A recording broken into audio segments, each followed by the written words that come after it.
मी सौ संगीता मुरलीधर बारहाते अकोटवरून आलेली आहे. तपसेवा सुमिरन शिबिरामध्ये सहभागी झालेली आहे. गेल्या 5 दिवसापासून मी जिभिला ह्या शिबिरामध्ये आलेली आहे. सुरुवातीला मला ह्या शिबिराबद्दल कुठलीही कल्पना नव्हती. माया कोरपे हिने जेव्हा सजेस्ट केलं की आपल्याला चलता का म्हणून, तेव्हा आम्ही तिला हो म्हटलं. जस्ट एन्जॉय म्हणून आपल्याला यायचं इथे आणि कुल्लू मनाली बघण्याची इच्छाच होती. त्याच्यामुळे चला हे तिकडेच आहे, आपण बघून घेऊ असं झालेलं होतं. आणि जेव्हा इथे आलो तेव्हा सगळं काही बदलून गेलं. फक्त एन्जॉय म्हणून नाही आहे, तर एन्जॉय आणि त्यासोबतच आपल्याला जे काही ज्ञान मिळतं, ज्यामुळे आपल्या मनाची तृप्ती होते आणि मन तन धनाने सेवा देणाऱ्या आमच्या जयाताई काळे आणि दिलीप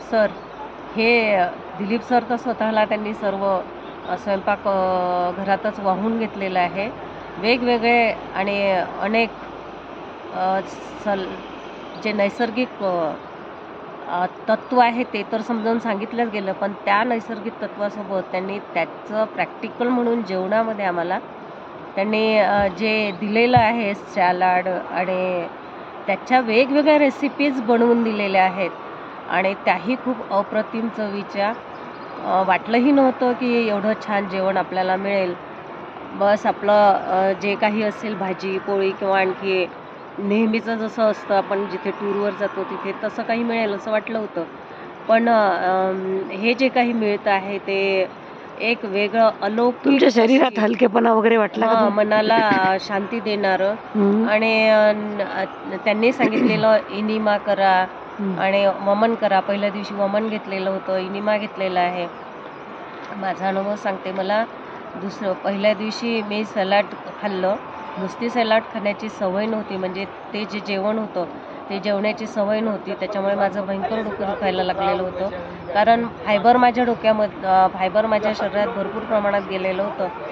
पण मला पटकन आठवलं की ताई म्हणत होत्या की इनिमा कराल, त्यामुळे तुम्हाला शरीराला खूप हलकं वाटतं.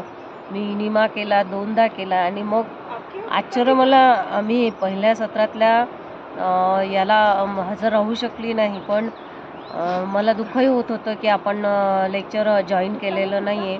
पण मी जेव्हा इनिमा केला तेव्हा मला खरंच माझं डोकं बसलं आणि म्हणजे माझं जे डोकं दुखायला लागलेलं होतं ते डोकं बसलं आणि मला एकदम चुस्त म्हणजे आनंदित असं वाटायला लागलं आणि मी त्यांच्या लेक्चरला हजर झाले.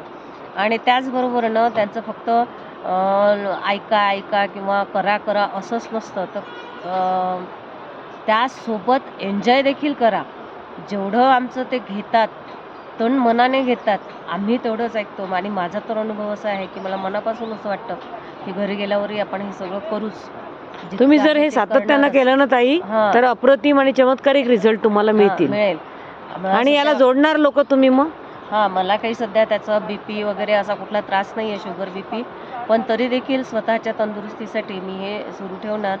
आणि 1:30 वाजल्यानंतर जेव्हा आम्हाला त्यांनी इकडे जे काही आहेत ठिकाण बघायला, त्या ठिकाण बघायला आम्ही जेव्हा गेलो, म्हणजे तिथले ज्या साईट सीन्स आहेत, हे साईट सीन तर खूपच आतमध्ये होते आणि इतके सुंदर की वाटलंही नव्हतं. आम्ही वारंवार असं म्हणत होतो की आपण